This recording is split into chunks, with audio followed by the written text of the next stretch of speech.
Hello friends, मैं राकेश स्वागत करता हूं आपके अपने इंग्लिश यूट्यूब चैनल मस्ती इंग्लिश क्लासेस पर।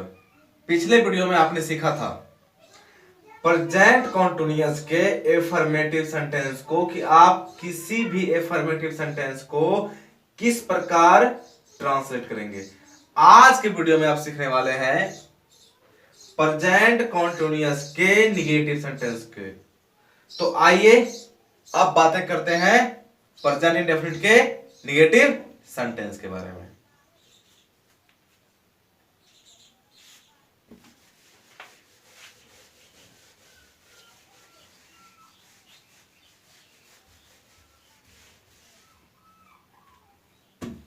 सबसे पहले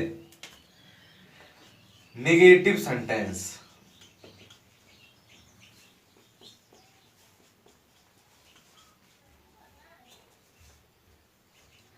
निगेटिव सेंटेंस का अर्थ होता है नकारात्मक वाक्य। ऐसा वाक्य जो नकारात्मक अर्थात नहीं को दिखाता हो। और वो भी कैसा वाक्य? ऐसा वाक्य जो निगेटिव का हो और वो संबंध रखता हो प्रेजेंट कॉन्टिन्यूअस से। तो आप इसे किस प्रकार ट्रांसलेट करेंगे, इसकी चर्चा करते हैं। तो सबसे पहले इनके टॉपिक को सीखने के लिए चलते हैं एग्जांपल की ओर। यदि मैं लिखूं वह किताब नहीं पढ़ता है, मैंने लिखा वह किताब नहीं पढ़ता है, सॉरी वह किताब नहीं पढ़ रहा है। तो इस सेंटेंस में आप गौर करेंगे तो समझेंगे इस सेंटेंस को कि इस सेंटेंस की जो हमारी सब्जेक्ट है वह, इसके द्वारा जो वर्क है वो कंटिन्यू में नहीं किया जा रहा है। अर्थात प्रेजेंट टाइमिंग में कोई वर्क कंटिन्यू है, वो भी कैसा? निगेटिव का। तो अब बातें क्या होती है, अब आप इसे ट्रांसलेट कैसे करेंगे? तो सबसे पहले आप सब्जेक्ट को लिखेंगे। आपने लिखा ही। आपने ये सीखा है कि सिंगुलर सब्जेक्ट के कारण आप सिंगुलर वर्ब का प्रयोग करते हैं। तो आप लिखेंगे इज। अब इस इज के बाद आप डालेंगे निगेटिव वर्ड्स। जो आप बोलते हैं निगेटिव वर्ड आपके पास नॉट होता है। तो आपने डाला ही इज नॉट। इसके बाद होता है कि यदि बातें हो मेन फोकस तो पढ़ने के ऊपर हो रही है, तो आपने डाला रीडिंग, क्योंकि आपको दिखाना था कंटिन्यू। तो कंटिन्यू दिखाने के लिए क्या डाला? रीडिंग डाला। इसमें क्या डाला आपने? रीडिंग ए बुक, क्योंकि आपने जाना है कि यदि बातें हो कंटिन्यू तो कंटिन्यू बिफोर ही दिखा सकती है कंटिन्यू, और वो ही दिखाती है क्या? बिफोर। तो अब बातें करते हैं। आपने देखा आपका यहां ही सब्जेक्ट हुआ जो सिंगुलर था, तो इसने सिंगुलर हेल्पिंग वर्ब लिया।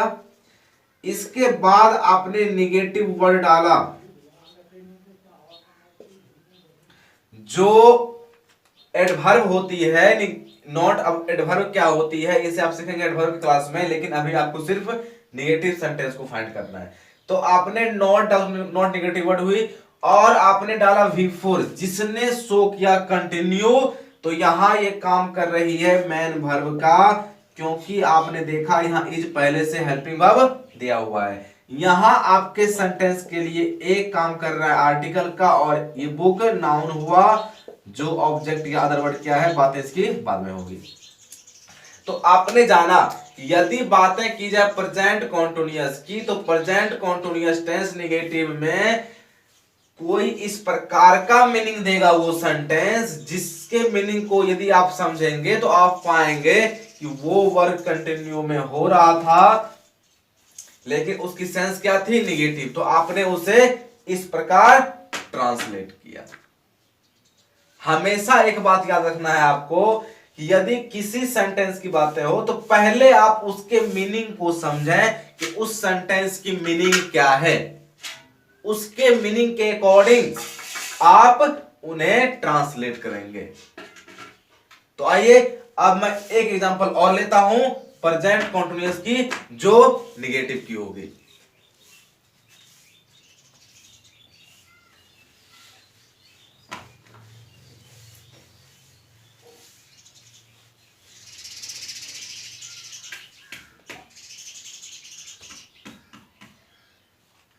यदि मैं बोलूं वह या तुम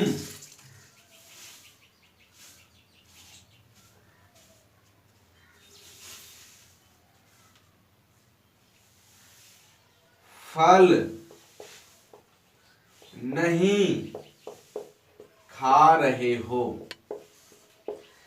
इस सेंटेंस के मीनिंग को आप यदि समझेंगे, इस सेंटेंस के मीनिंग को, तो आप मीनिंग में फाइंड करेंगे कि इस किसी व्यक्ति के द्वारा कोई भी काम नहीं किया जा रहा है प्रेजेंट में, अर्थात नहीं किया जा रहा है तो वो कंटिन्यू वर्क है, कंटिन्यू वर्क नहीं हो रहा है। तो जब भी ये बनेगी तो आपकी ये कंटिन्यूस में बनेगी। तो कैसे, आइए बातें करते हैं। आपने लिखा यू को, तुम को आपने यू लिखा, आपने ये सीखा है यू एक प्लूरल नाउन प्रोनाउन होता है, सब्जेक्ट होता है, इसके बाद क्या डालेंगे, प्लूरल वर्ब। तो आपने डाला आर, इसके बाद डाला आपने नेगेटिव वर्ड नॉट, खाना का आपने लिखा इट, आपने लगाया कंकरन आईएनजी और इसके बाद फ्रूट। आपको पता है फ्रूट एक कॉन्सेप्ट होता है, मैंने बातें की you are not eating fruit, इसका अर्थ हुआ यू के द्वारा खाने का काम कंटिन्यू नहीं है, मतलब ये कंटिन्यू शो कर रही है, यू आर नॉट ईटिंग, तुम नहीं खा रहे हो क्या, फ्रूट। बातें होती है कि आपने भी सही नोट फाड़ के आपने देखा यू आर ईटिंग फ्रूट, आप फ्रूट खा रहे हो, अर्थात फ्रूट के खाने का काम कंटिन्यू है इन प्रेजेंट टाइम में। तो आपने डाला वह फल नहीं खा रहा था, तो आपने क्या डाला, नॉट, वह फल नहीं खा रहा है, आपने क्या डाला, नॉट, तुम फल नहीं खा रहे हो, आपने क्या डाला, नॉट। आपने देखा यू आर नॉट, तुम फल नहीं खा रहे हो। इस प्रकार आपने देखा कि इस सेंटेंस में यू आपका सब्जेक्ट हुआ जो प्लूरल है, आपने डाला इसके लिए हेल्पिंग वर्ब प्लूरल, ये नॉट नेगेटिव वर्ड हो गई, आपने एटिंग डाला, ये मेन फोकस है, ये मेन वर्ब हुआ और ये ऑब्जेक्ट हुआ। यहां एक काम कर रही है ऑब्जेक्ट का, अब ऑब्जेक्ट वर्ड क्या बात है बाद में होगी आपकी। तो आपने यहां तक देखा यदि किसी प्रकार की बातें की जाए जो कंटिन्यू से हो और नेगेटिव से हो तो आप क्या लिखते हैं, आप सब्जेक्ट लिखते हैं, सब्जेक्ट के अकॉर्डिंग इज या एम या आर प्लस नेगेटिव वर्ड जो नॉट होता है, जो एडवर्ब होता है उसे लिखते हैं। इसके बाद आप फोर्थ फॉर्म ऑफ वर्ब जो V1 प्लस आईएनजी का रूप होता है उसे लिखते हैं, ऑब्जेक्ट या अदर वर्ड लिखते हैं। इस प्रकार की सारी सेंटेंस आपकी प्रेजेंट कंटीन्यूअस टेंस की नेगेटिव सेंटेंस होती है।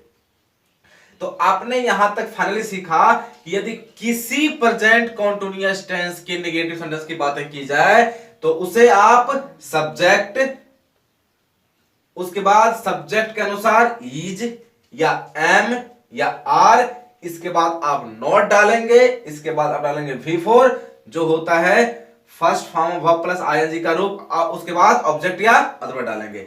इस स्ट्रक्चर के माध्यम से आप किसी भी प्रेजेंट कंटीन्यूअस टेंस के नेगेटिव सेंटेंस को ट्रांसलेट करेंगे।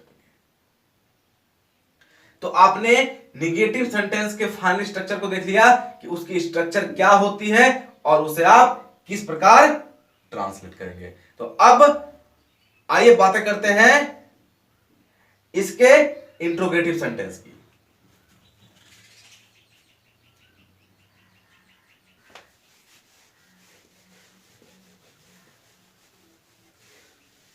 एक बात आप और गौर करेंगे, मैं हमेशा बोलता हूं कि कहीं भी आपको ये नहीं देखना प्रेजेंट कंटीन्यूअस टेंस में रहा है रही है, कोई ऐसी सेंटेंस जो प्रेजेंट में कंटिन्यू दिखाएगी वो आपके प्रेजेंट है। आप बोलते हैं वे लोग खड़े हैं, तो आपने इस सेंटेंस में क्या देखा कि आपको दिख रही है, रही है, आपने नहीं देखा। आप बनाएंगे इसके निगेटिव को, वे लोग खड़े नहीं हैं, क्या बनाएंगे? They are not standing, they are not standing. कभी भी आप लिखेंगे दे आर नॉट स्टैंडिंग, वे लोग खड़े नहीं हैं। आपने क्या देखा? इस सेंटेंस का हिंदी मीनिंग रही है, दिख रहा है आपको? नहीं दिख रहा, फिर भी आपने क्या लगाया? सब्जेक्ट इज या एम या आर, सब्जेक्ट के अकॉर्डिंग, इसके बाद नॉट निगेटिव और इसके बाद बिफोर स्टैंडिंग। इस प्रकार आप किसी भी प्रेजेंट कंटीन्यूअस टेंस के मीनिंग को समझेंगे, उसकी मीनिंग क्या है, और उसके अनुसार उसे ट्रांसलेट करेंगे। और उसकी ट्रांसलेशन स्ट्रक्चर क्या थी वो मैंने बताया और आपने उसे सीखा। तो अब बातें करते हैं हम लोग इंट्रोगेटिव की। तो आइए चलते हैं इंट्रोगेटिव की ओर।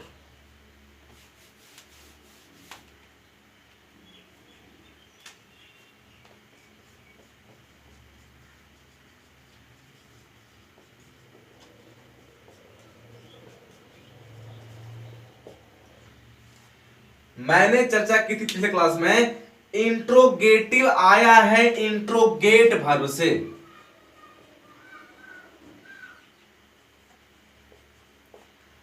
इंट्रोगेट का अर्थ होता है किसी से पूछताछ करना, अर्थात आस्क समथिंग।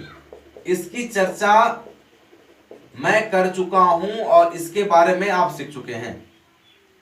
तो आस्क समथिंग, तो यदि मैं किसी से कुछ पूछता हूं तो पूछने में हमारी दो वे काम आती है। किसी का रिप्लाई होता है हाँ या ना में, मैं बोलूंगा क्या तुम यह कर रहे हो, तो उसकी रिप्लाई होगी या तो यस या तो नो। या बोलूंगा तुम क्या कर रहे हो, तो उसकी रिप्लाई होगी मैं पढ़ाई कर रहा हूं, मैं खेल रहा हूं, मैं काम कर रहा हूं, मैं आम खा रहा हूं। उसकी रिप्लाई ए लॉट ऑफ हो सकती है, अनेकों हो सकती है। तो हमारी जो इंट्रोगेट होती है उसका अर्थ होता है आस्क समथिंग, और आस्क समथिंग ये कोई क्वेश्चन होता है। यदि मैं किसी से कुछ पूछूं तो ये आस्क समथिंग, तो ये क्या होता है? कोई क्वेश्चन होता है, और उस क्वेश्चन का आंसर होता है दो कंडीशन से, जिसे आपने सीखा था।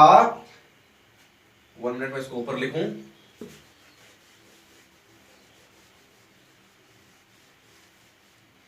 यदि मैं किसी से इंट्रोगेट कर रहा हूं, इसका मतलब हुआ मैं उससे कुछ पूछ रहा हूं। यदि मैं उससे कुछ पूछ रहा हूं तो वो क्या हुआ? क्वेश्चन।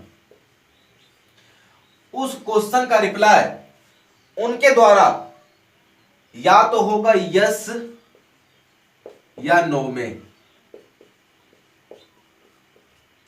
या उसका रिप्लाई हो सकता है एनीथिंग, कुछ भी। तो जो क्वेश्चन यस या नो होता है इसे आप कहते हैं क्लोज इंडेड क्वेश्चन। उसे आप क्लोज इंडेड क्वेश्चन कहेंगे या यस नो क्वेश्चन कहेंगे।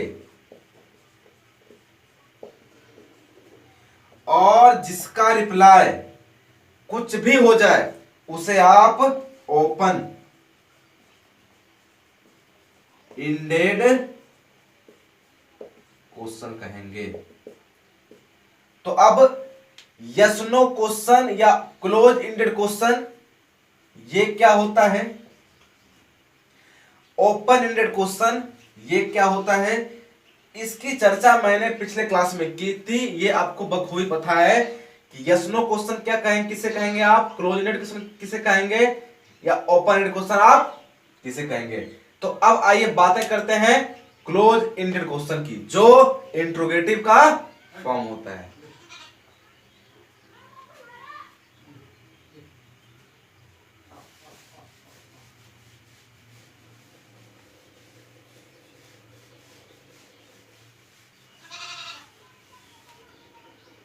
तो अब आपकी हेडिंग होगी क्लोज इंडेड क्वेश्चन।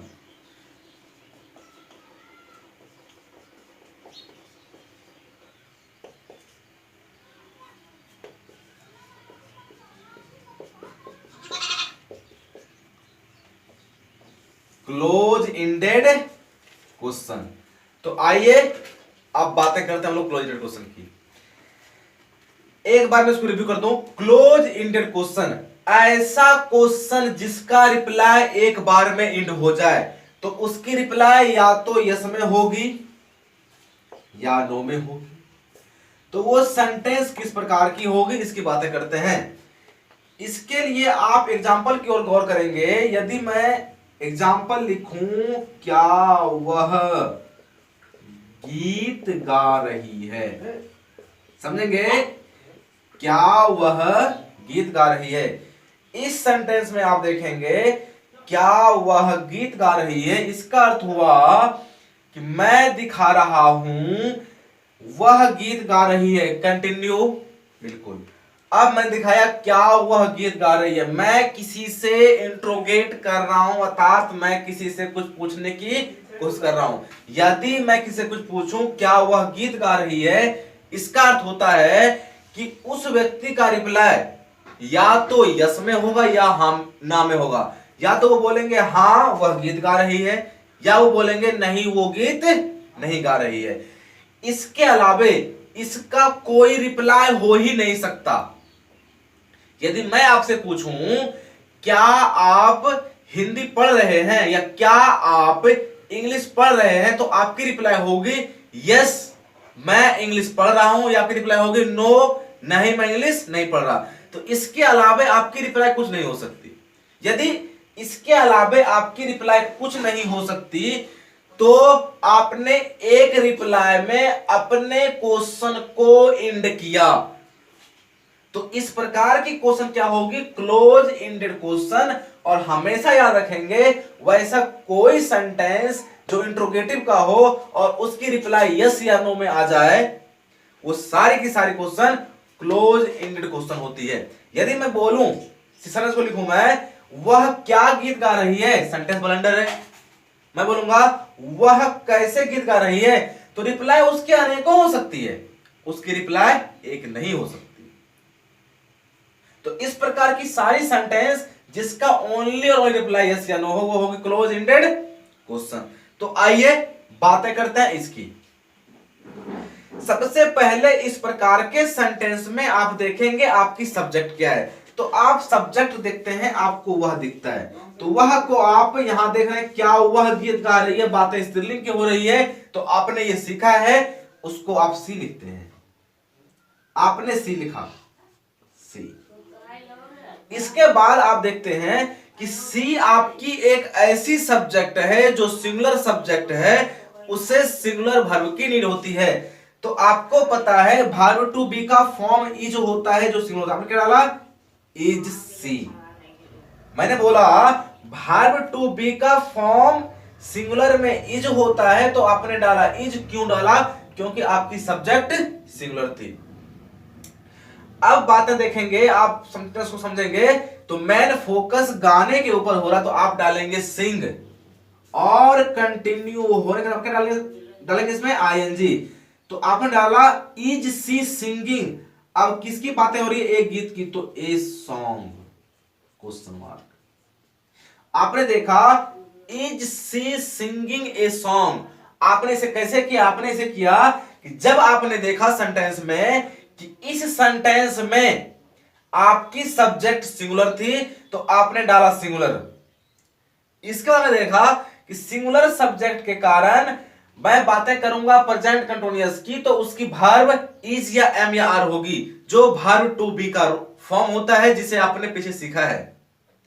तो उसके अकॉर्डिंग, अपने समझ के अकॉर्डिंग आपने डाला हेल्पिंग वर्ब सिंगुलर, अर्थात इज। इसके बाद मैंने देखा कि मेन बातें हो रही है, मेन फोकस सिंग के ऊपर है, मतलब सिंग। कंटिन्यू दिखाने का क्या डाला आपने, सिंगिंग ए सॉन्ग। इस प्रकार आपने देखा is she singing a song. तो इज यहां ये आपका हेल्पिंग वर्ब हुआ सिंगुलर सब्जेक्ट के कारण। आपने देखा सिंगिंग, यहां आपका ये मेन वर्ब हुआ क्योंकि मेन फोकस हो रहा है। ए सॉन्ग, ए आर्टिकल हुआ, ऑब्जेक्ट या अदर वर्ड। इस प्रकार आपने देखा कि आपकी कोई सेंटेंस जो क्लोज इंडेड क्वेश्चन से संबंध रखती हो और वो रिलेट करती हो प्रेजेंट कंटीन्यूअस टेंस का, तो उसे आप इस प्रकार ट्रांसलेट करेंगे। मैं इसके लिए एक एग्जांपल और लेता हूं जिसके माध्यम से आप इसे बेहतरीन सीख पाएंगे।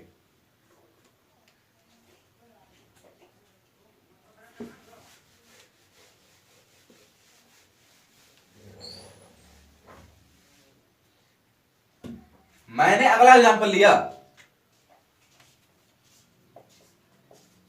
क्या वे लोग पटना जा रहे हैं। आप इस सेंटेंस को समझने की कोशिश करेंगे तो आप पाएंगे कि ये सेंटेंस भी कंटिन्यू वर्ब दिखाई दे रही है प्रेजेंट टाइमिंग में, और इस सेंटेंस के माध्यम से इंट्रोगेट किया जा रहा है, अर्थात इंट्रोगेटिव सेंटेंस है। वो भी किस प्रकार का, आप देखेंगे क्या वे लोग पटना जा रहे हैं, इसकी रिप्लाई या तो यस या तो नो होगी। तो इस यस या नो के कारण आपने फाइंड किया ये क्लोज इंडेड क्वेश्चन है।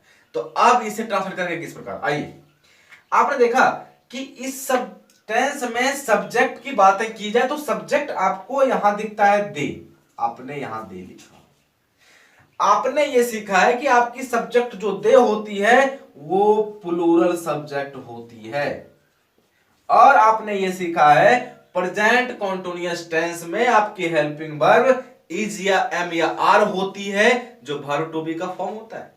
तो इज या एम या आर में आपने सीखा है कि यदि सब्जेक्ट आपकी प्लूरल हो तो आपको हेल्पिंग वर्ब क्या चाहिए, प्लूरल। तो आप क्या लिखेंगे, यहां आर लिखेंगे।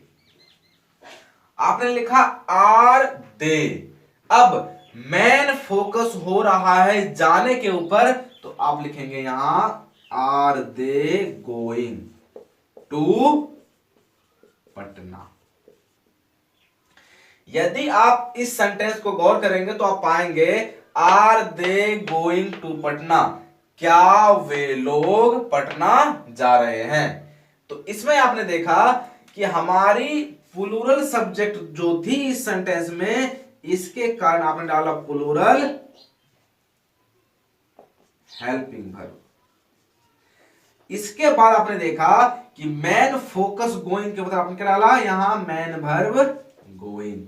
ये टू आपका प्रीपोजिशन हुआ और ये आपका ऑब्जेक्ट या अदर वर्ड। ये यहां काम कर रहा है अदर वर्ड का, कैसे बात करने के बाद में आपने बस अभी आपको सीखना है ट्रांसलेशन की ओर चलना है, उसको सीखना है। आपने देखा क्या वे लोग पटना जा रहे हैं, इस सेंटेंस में आपने फाइंड किया सब्जेक्ट प्लूरल होने के कारण आपने प्लूरल हेल्पिंग वर्ब डाला जो आर होता है। तो आपने लिखा are they, main focus going के ऊपर आपने डाला गोइंग टू पटना। टू होता है प्रीपोजिशन, जिसे आप रिलेटिंग वर्ड भी कहते हैं। अब रिलेटिंग वर्ड क्या, प्रीपोजिशन क्या, इसकी चर्चा मैं करूंगा प्रीपोजिशन की क्लास में, और आप इसे बेहतरीन से सीखेंगे प्रीपोजिशन के क्लास में। तो आपने यहां तो देखा क्या वे लोग पटना जा रहे हैं, are they going to Patna. तो आपने फाइनली सीखा कि यदि क्लोज इंडेड क्वेश्चन की बातें की जाए तो आप आर, इज या एम देखेंगे, इसके बाद आप सब्जेक्ट का चयन करेंगे, इसके बाद आप डालेंगे फोर्थ फॉर्म ऑफ वर्ब जो V1 प्लस ING का रूप होता है, ऑब्जेक्ट या अदर वर्ड और क्वेश्चन मार्क। क्यों, क्योंकि ये सारे क्वेश्चन आप सेंटेंस आपके इंट्रोगेटिव की होगी, तो इंट्रोगेटिव की साइन आपको दिखानी पड़ेगी। तो आपने देखा आप इज या एम या आर सब्जेक्ट के अनुसार डालेंगे पहले, इसके बाद सब्जेक्ट डालेंगे, इसके बाद फोर्थ फॉर्म ऑफ वर्ब जो V1 प्लस ING का रूप होता है उसे डालेंगे, उसके बाद ऑब्जेक्ट या अदर वर्ड डालेंगे। इस प्रकार की सारी सेंटेंस आपकी प्रेजेंट कंटीन्यूअस टेंस के इंट्रोगेटिव की क्लोज इंडेड क्वेश्चन होगी, और इस स्ट्रक्चर के माध्यम से आप उसे ट्रांसलेट करेंगे।